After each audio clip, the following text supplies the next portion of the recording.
May mga lumalabas din po sa social media na ginagamit yung mga pictures ng mga namatay na sinasabing biktima ng EJK, hindi naman po pala biktima ng EJK kagaya nung kay Aling Sheila na lumabas po sa SOCMED. Ang anak niya ay namatay under this administration kay Pangulong Marcos. Yun pong yung sa isang doktor, yung father niya, sabi po EJK, hindi naman po pala EJK. Good morning po, Yusek. Kumusta na po si dating Pangulong Duterte? Minomonitor din po ba ng administrasyon yung kanyang sitwasyon sa The Hague at yung kanyang medical condition? Kasi po nung humarap siya sa ICC, parang medyo kakaiba yung boses niya. Ang sabi po ni Senator Bongo ay parang hindi yata binibigay yung kanyang gamot. Yan po ay kanyang opinion lamang ni Senator Bongo. Unang-una wala po siya doon sa lugar. At nadinig po mismo natin sa ICC, kay Judge Mutok, na ang Pangulo po, ang dating Pangulo po, ayon sa mga doktor na tumingin sa kanya, ay nasa magandang kondisyon po. Mentally aware, mentally fit, at patuloy po rin na chinecheck ang kanyang kondisyon. So, kung meron po mga ganitong klaseng mga haka-haka, muli, katulad ng sinabi ni Senator ni Senator Bongo, dapat siguro ay kanya munang alamin.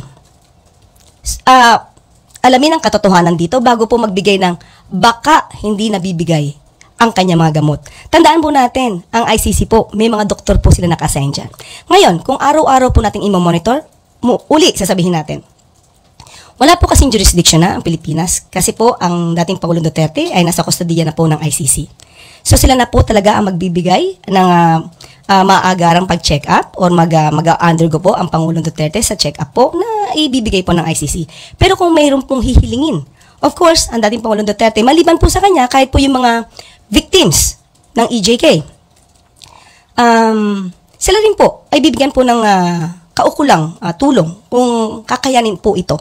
At kung ito naman po ay hindi po palalabag ng anumang batas natin. Speaking of EJK po, nabanggit po ninyo, may mga lumalabas din po sa social media na ginagamit yung mga pictures ng mga namatay na sinasabing biktima ng EJK, hindi naman po pala biktima ng EJK kagaya nung kay Aling Sheila na lumabas po sa SOCMED.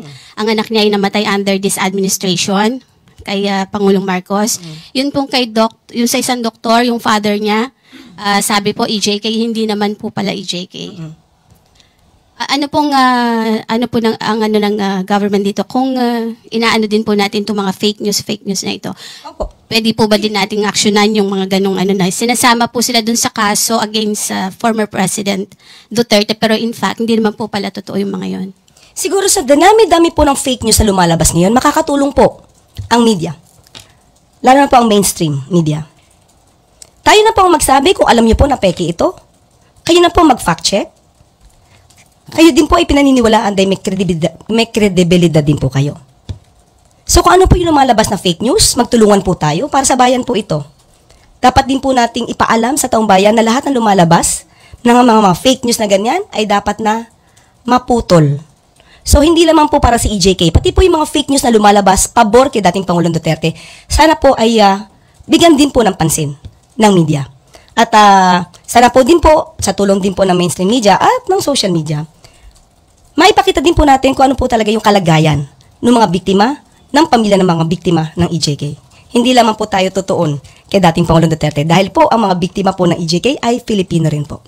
Pero ito po yung mga biktima ng EJK na sinasabi ng under the previous administration po.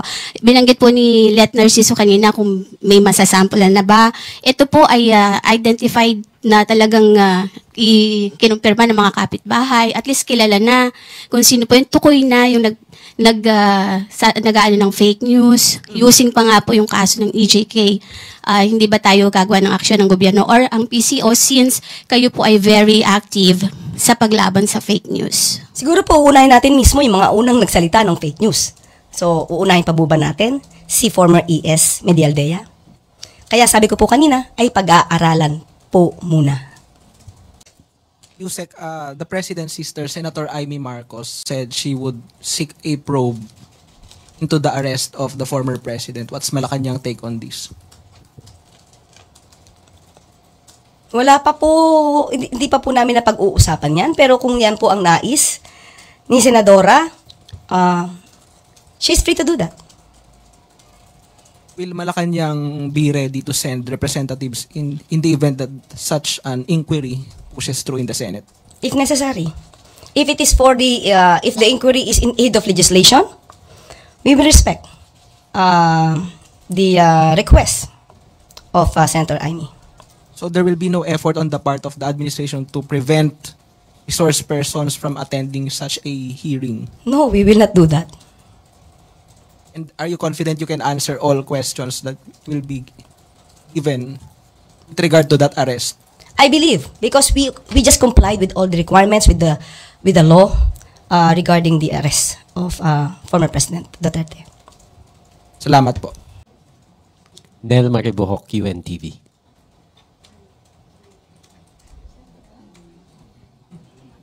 Other issue po. Tungkol po dun sa pagkadismaya ng MILF Central Committee po sa pagkakatalaga ng BARM Interim Chief. Dahil sinasabi nila na may paglabag daw po ito dun sa Bangsamoro Organic Law. Sinabi naman po nung mga tao na umattend po dun sa MILF Consultative Assembly na meron pong prerogative ang Pangulo na mag-appoint po ng Interim Chief Minister. Sa ngayon po, bagong-bago po, ang hiling po natin sana po sa pamunuan po ng MILF, ay bigyan po muna natin ng chance. Kapag ka po hindi naging maayos ang magiging pamumuno po ng bagong na-appoint na ICM, maaari po natin pag-usapan muli ito para po sa ikagaganda po, no? Ng nasabi po nga Bangsamoro. Hindi po ba And napabahala? MILF. Opo. Hindi po ba napabahala ang palasyo na maaaring makompromiso yung peace agreement dahil po dito? Hindi naman po dahil sa maganda pong pag-uusap yan. Sabi nga po natin na since may prerogative po ang Pangulo na mag-appoint, bigyan lang po natin ng chance.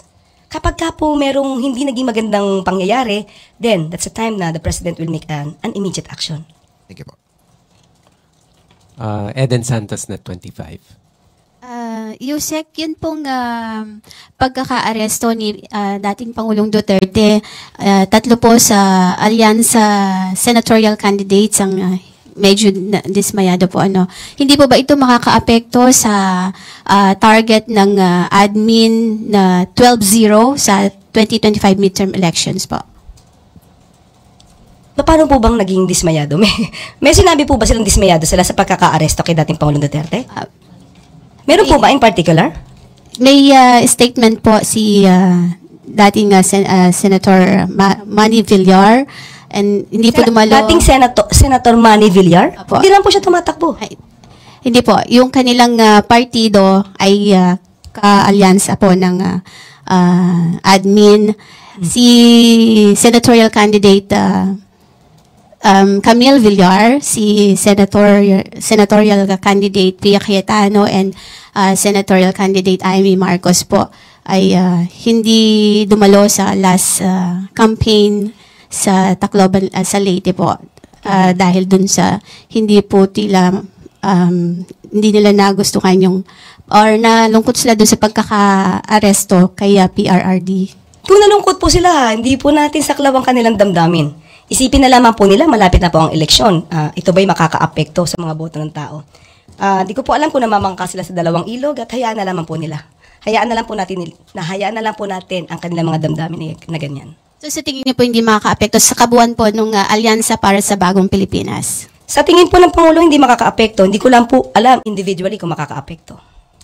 Yusek, good morning. Pa-expound na lang po, Yusek, sana sa sinabi ni DILG Secretary Remulla na apat po sila kasama si Pangulong Marcos, Secretary Eduardo Año at Secretary Gilbert Chodoro ang nagplano po para maaresto si ex-President Duterte.